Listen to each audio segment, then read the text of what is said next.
Voilà, que Dieu puisse bénir la Côte d'Ivoire, bénir tous ceux qui sont connectés.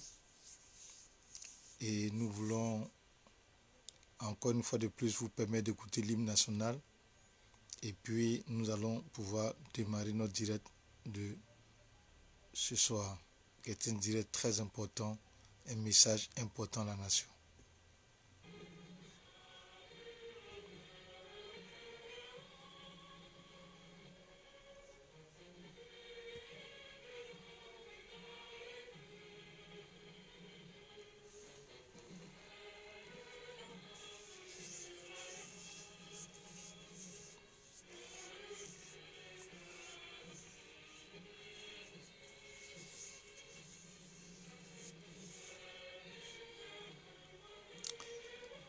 Il faut partager ce direct. Il faut le partager à tous.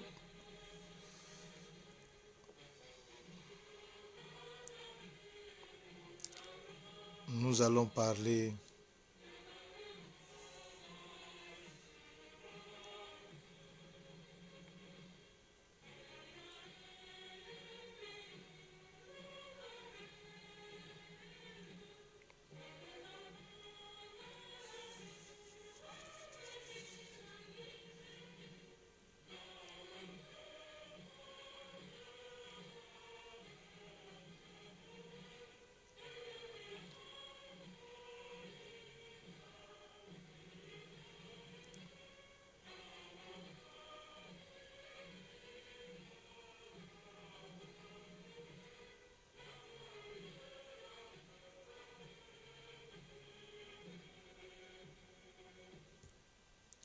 Voilà.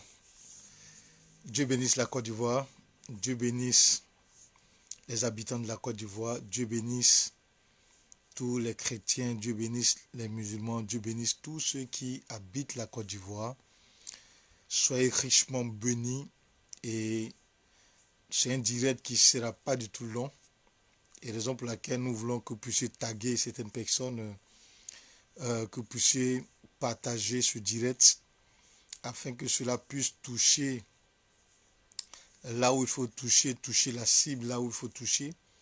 Donc, nous voulons donner notre position par rapport à tout ce qui se passe, par rapport à tout ce qui se vit. C'est vrai que nous avons fait un post qui a pu traduire ce que nous sommes en train de dire. Nous avons dit 23h, les 23h ici à Paris et 21h à Abidjan.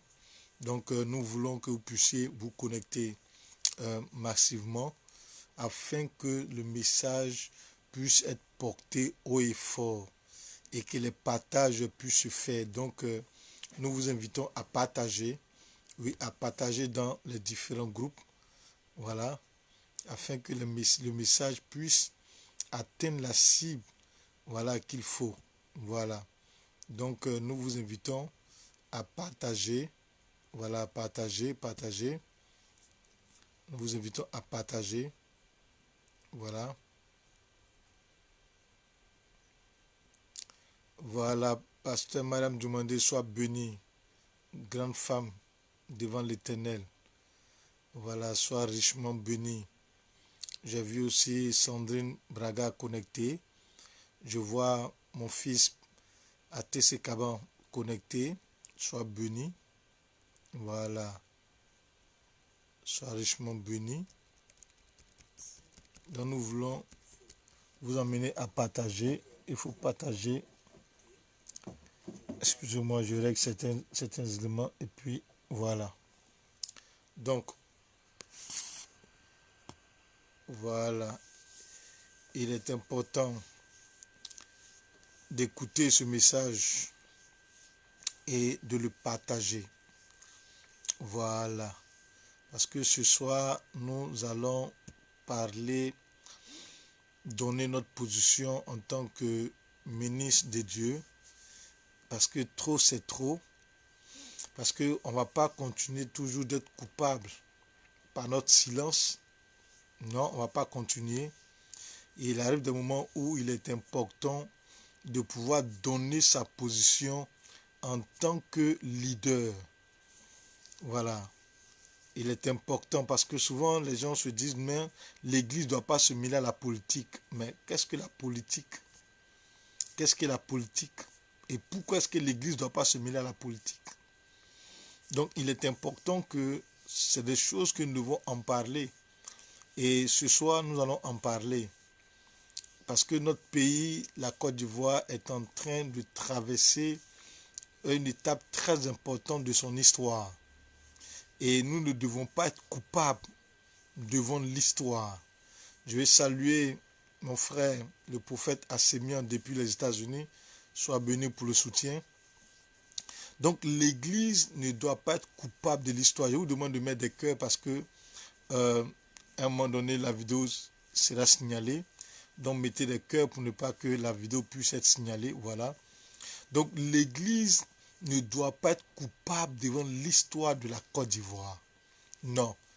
Il y a des moments où on a dit non, il faut être sage, il ne faut pas donner sa position, il ne faut pas dire les choses telles qu'elles sont, de peur que ta vie ne soit menacée, ou de peur qu'il n'y ait des représailles vis-à-vis de toi, de peur qu'il n'y ait des choses qui soient dites. Et vous savez, quand tu es leader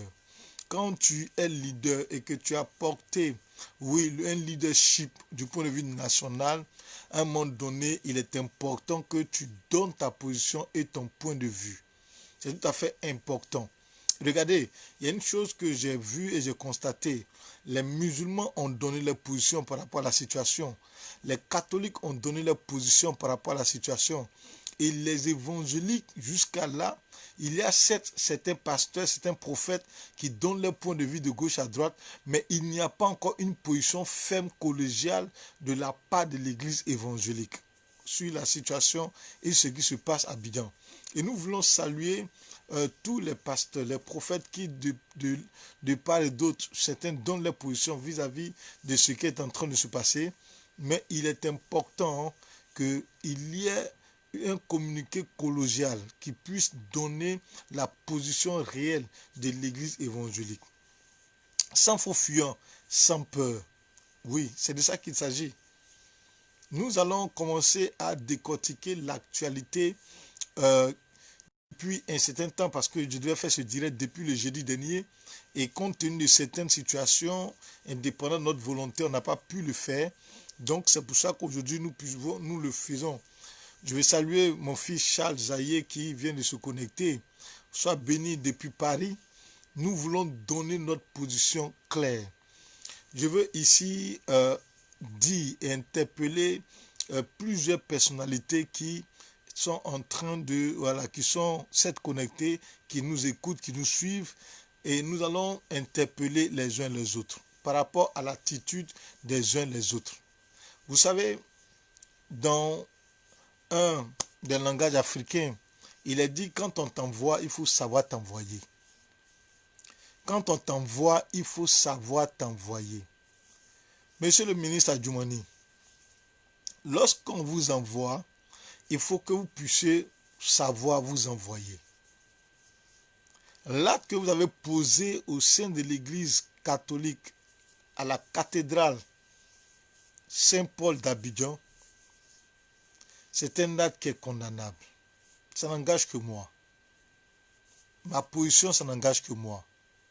Certes, vous défendez, j'ai entendu, j'ai suivi votre vidéo où vous dites que vous êtes aussi membre de l'Église catholique et que c'est à ce titre-là, par rapport à une association des hommes politiques de l'Église catholique que vous avez fait cette intrusion au sein de l'Église. Vous n'avez pas eu, vous avez fait une demande, vous avez payé normalement pour une conférence de presse au sein de l'Église et que par la suite, la salle avait été pas refusée, mais la salle était fermée et que ne sachant pas quoi faire parce que vous avez payé, raison pour laquelle vous êtes allé faire cette conférence de presse. Laissez-moi vous dire que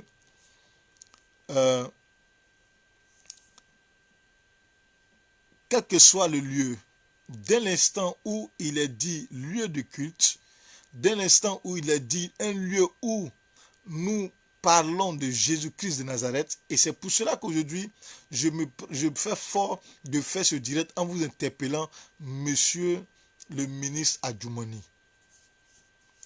Tous les autres actes que vous avez posés, vous ne m'avez jamais vu faire un direct pour vous interpeller. Mais parce qu'ici, il s'agit d'un lieu de culte. Il s'agit d'un lieu de culte et il est important que nous puissions porter notre voix très haut pour vous interpeller. Certes, vous ne voyez pas le danger de l'acte que vous avez posé. Certes, vous dites que vous êtes parti donner une réponse à l'archevêque. Mais vous aurez dû rester au siège du RDR pour pouvoir faire votre conférence de presse. Mais pourquoi aller dans un édifice religieux pour faire une conférence de presse? N'est-ce pas de la provocation? Mais qui est-ce que vous provoquez? Est-ce un homme que vous provoquez ou c'est Dieu que vous provoquez? Oui, nous avons vu sur les toiles plusieurs personnes défendre la position du ministre Adjumani pour dire non, que oui, il n'est pas allé chose profanée, il a agi normalement. Non.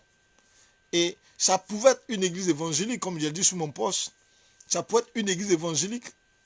Mais si c'était une église évangélique, est-ce qu'il se serait passé comme ça? Mais en même temps, ça pourrait être une mosquée. Mais on a vu aussi des imams qui ont fait des publications, qui ont donné leur point de vue par rapport à comment on appelle ça, à la candidature du président Alassane Ouattara. Par rapport à son troisième mandat, on a vu des imams qui ont décrié, qui n'étaient pas contents, qui n'étaient pas d'accord par rapport à cette candidature. Mais qu'est-ce que vous avez fait? Vous n'êtes pas allé vous asseoir dans une mosquée pour faire une conférence de presse? Non. Ne créez pas ne créez pas cette situation. Non. Mais, monsieur le ministre Adjumani, ne créez pas cette situation. Non.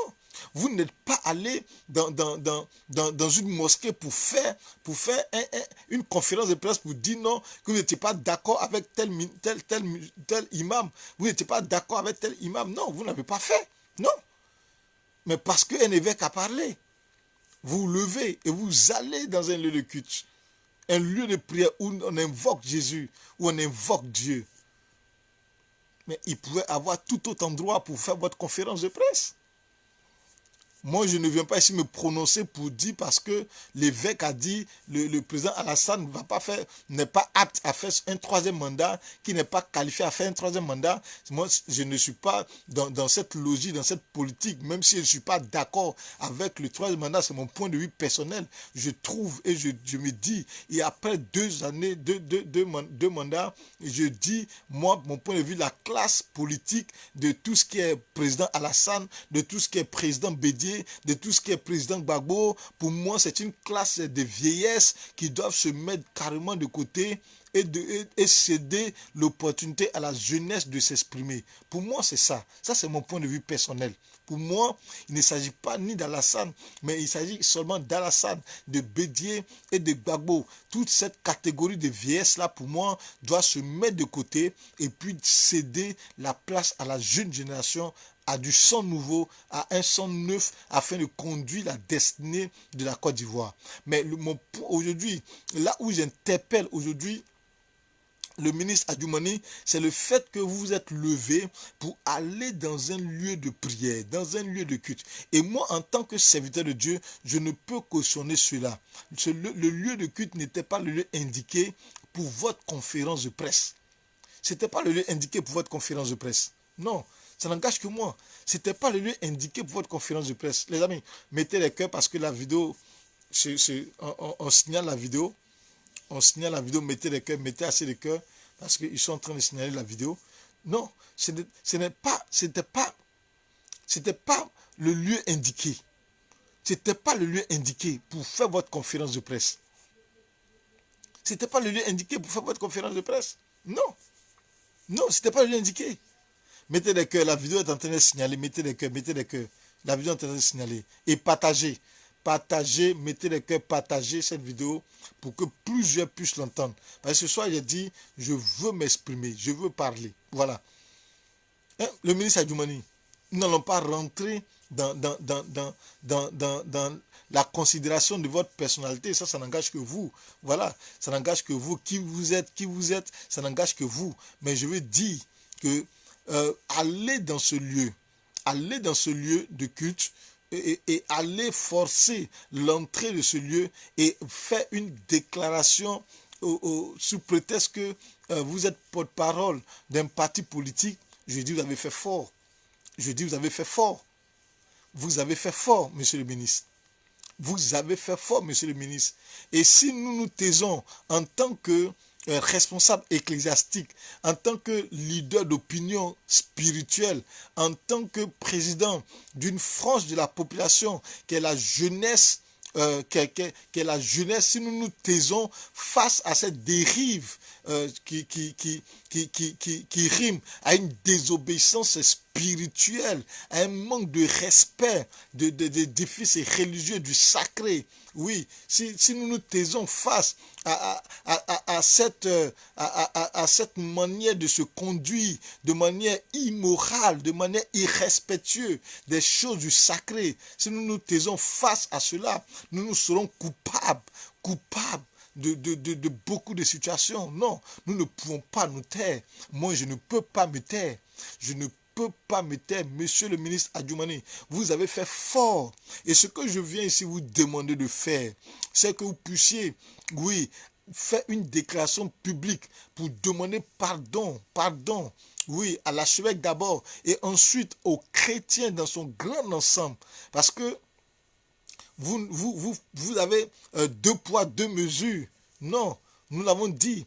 Des imams ont fait la même déclaration pour dire que le président Alassane ne pouvait pas se présenter pour un troisième mandat. Mais personne au RHDP n'est allé pour comment on appelle ça, personne au RHDP n'est allé dans une mosquée pour dire qu'il va faire une conférence de presse. Non, on ne l'a pas vu. On ne l'a pas vu. Ni sur la place, ni dans les réseaux, ni ailleurs. Nous ne l'avons pas vu. Mais pourquoi? Parce qu'il s'agit de l'Église. Pourquoi vous n'avez pas de respect pour l'Église? Pourquoi est-ce que vous n'avez pas de considération pour l'Église?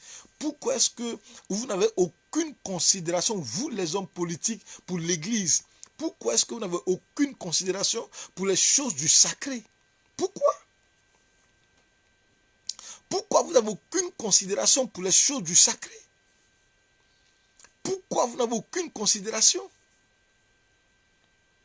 Monsieur le ministre Adjoumani et toute sa bande, pourquoi est-ce que vous n'avez aucune considération pour les choses du sacré? Mais on ne joue pas avec Dieu. Ce qu'un homme aura sémé, il le moissonnera. On ne joue pas avec Dieu. Ce qu'un homme aura sémé, il le moissonnera. Vous avez joué le sacré, vous allez moissonner le sacré. Vous allez moissonner. Non.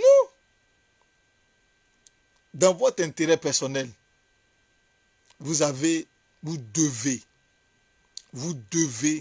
demander pardon officiellement, pardon à l'Église dans son entièreté et surtout au peuple ivoirien.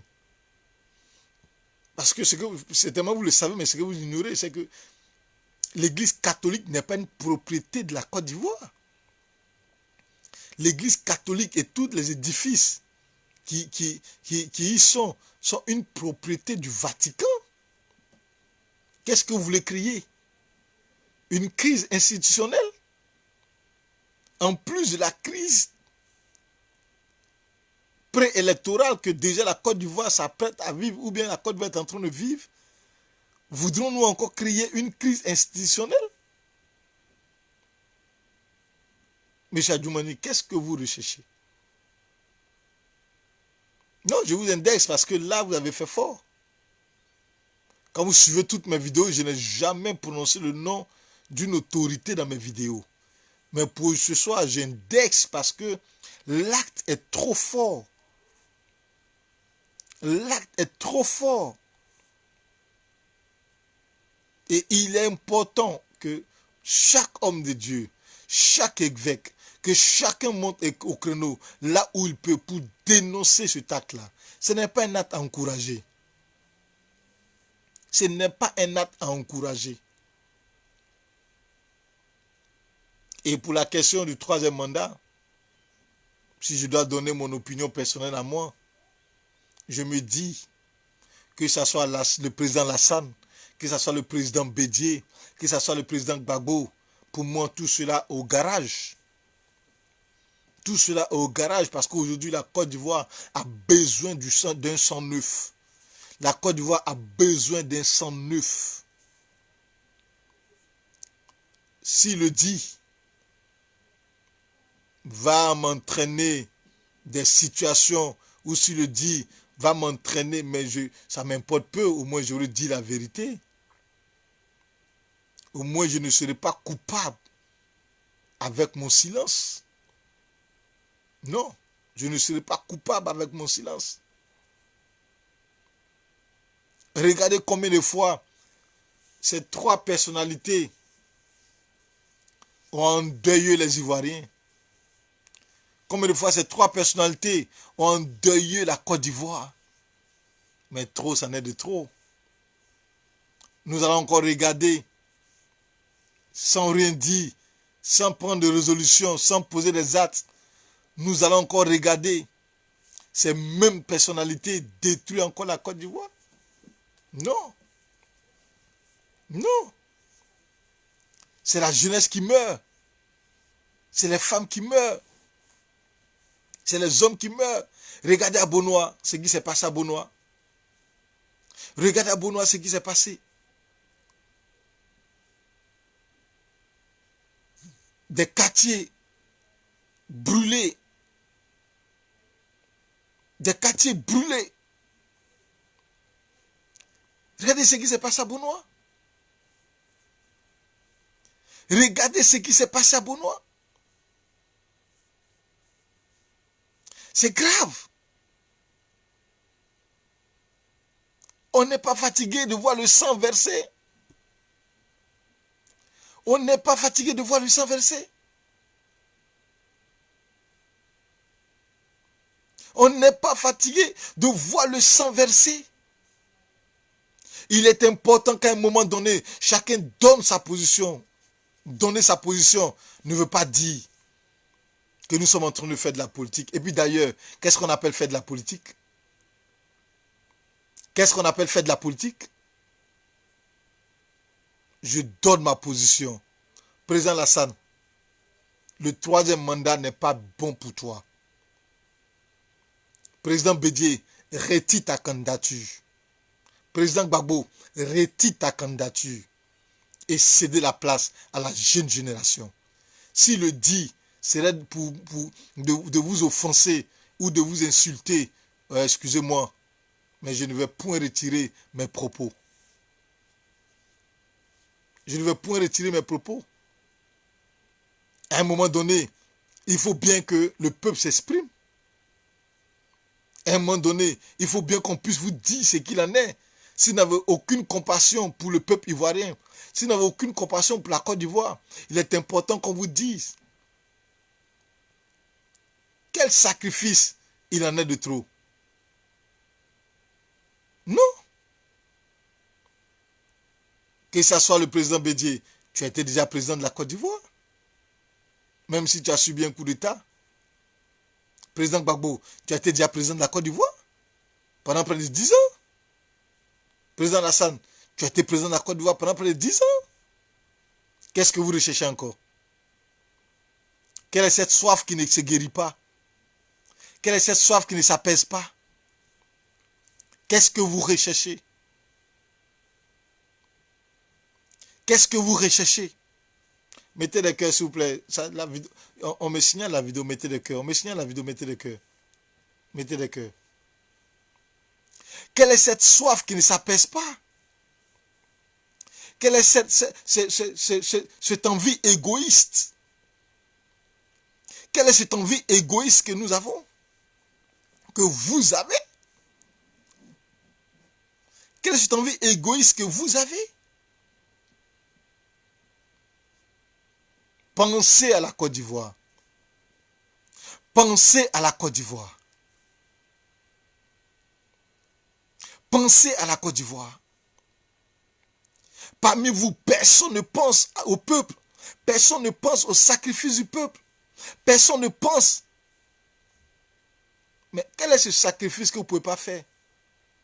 Si vous ne briguez pas un autre mandat, si vos mandats, je l'ai dit dans mes premières vidéos, président Lassane, je t'ai interpellé, je t'ai dit, Si ton troisième mandat doit pouvoir faire verser le sang humain sur la Côte d'Ivoire, abstiens-toi de ton troisième mandat. Je le dis au président Bédié, si ton mandat doit pouvoir faire verser du sang, encore des innocents, des Ivoiriens sur la terre ivoirienne, abstiens-toi de ton mandat. Président Gbagbo, déjà que tu es déjà à l'extérieur ici en exil,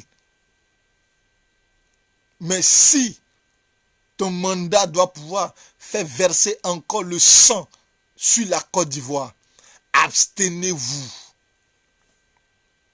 Abstenez-vous. Si vous n'êtes plus président de la Côte d'Ivoire, vos vies ne vont pas s'arrêter. Si vous n'êtes plus président de la Côte d'Ivoire, vos vies ne vont pas s'arrêter. Vos vies ne vont pas s'arrêter. Et si le dit serait pour vous de porter atteinte à votre personnalité, comme on pourrait le dire, atteinte à la sûreté de l'État, alors que ce soit que nous puissions porter atteinte à la sûreté de l'État. Mais au moins, nous vous aurons dit la vérité. Parce que nous sommes fatigués. Trop c'est trop. Depuis 1999 jusqu'en 2020. Ça fait combien d'années que nous souffrons, nous pleurons, nous gémissons, nous nous lamentons de savoir qu'à chaque décennie, des Ivoiriens vont tomber, des Ivoiriens vont pleurer, des Ivoiriens ne sauront même pas à quelle scène se vouer. Mais il en est de trop. Il en est de trop. Et il est important que cela s'arrête. Partagez-moi la vidéo. Partagez-moi la vidéo. Il faut que cela leur parvienne. Partagez-moi la vidéo. Il faut que cela leur parvienne. Partagez-moi la vidéo. Assez de partage. Mettez des cœurs. Assez de cœurs. Assez de partage. Partagez-moi cette vidéo. Il faudrait que cela leur parvienne. Quelle est cette méchanceté notoire? Quelle est cette méchanceté notoire?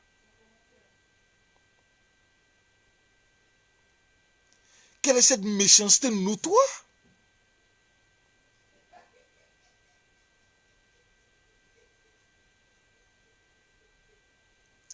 Quelle est cette méchanceté?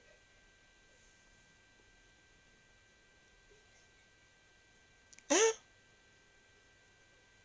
Président Lassane, président Gbagbo, président Bédié, retirez-vous et laissez la place à la jeune génération. Si vous le faites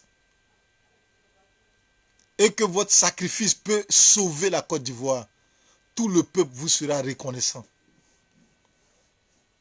Tout le peuple vous sera reconnaissant. Et le peuple saura que vous avez fait un sacrifice qui mérite d'être salué. Et le peuple saura que vous aurez fait un sacrifice qui mérite d'être salué. Le peuple saura que vous aurez fait un sacrifice qui mérite d'être salué. Regardez la souffrance du peuple ivoirien.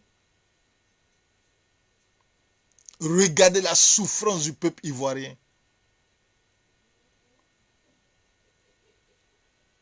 Là, nous nous apprêtons à vivre une crise pré-électorale parce qu'on ne sait même pas ce que le Conseil constitutionnel va décider. Si le Conseil constitutionnel décide d'invalider certains dossiers, à quoi nous allons nous en tenir? Si le Conseil constitutionnel décide de maintenir le dossier, la candidature du président Alassane, à quoi nous allons nous en tenir? Si vous aimez la Côte d'Ivoire, si vous aimez la Côte d'Ivoire, si vous aimez le peuple ivoirien, abstenez-vous. Retirez votre candidature. retirez votre candidature.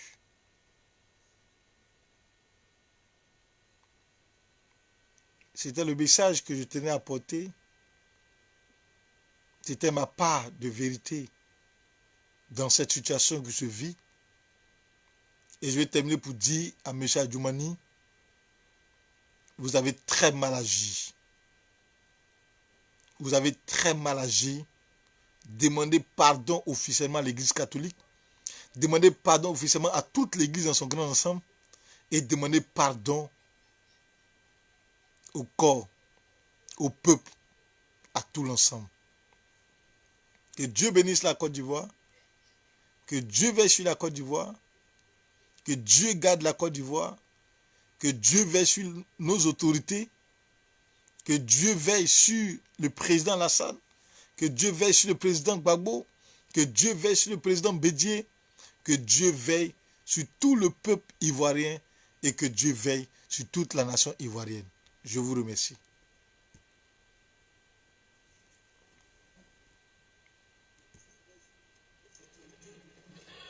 Que Dieu veille sur le président Lassane. Que Dieu veille sur le président Gbagbo. Que Dieu veille sur le président Bédié. Que Dieu